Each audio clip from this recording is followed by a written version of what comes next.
বিয়ে খাওয়ার মাঝখানে খবর এসেছে বর পালিয়ে গেছে, চারিদিকে তুলখালাম কাণ্ড।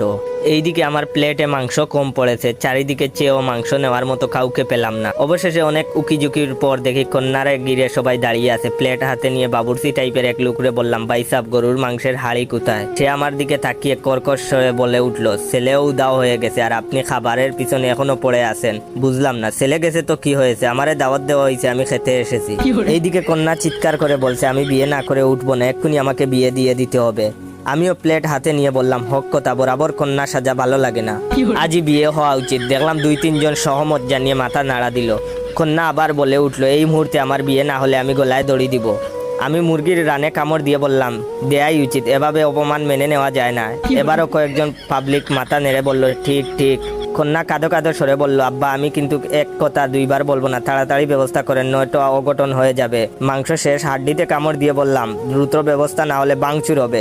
এবার সবাই মিলে আমার দিকে ঘুরে তাকালো। কন্যার বাপ আমার হাত ধরে বলল, করো কি? আমি বললাম, কিছু করি না।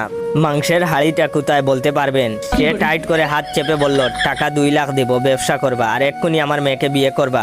আশেপাশের সবাই বলল, ঠিক ঠিক, বিয়ে করা উচিত, সহমত।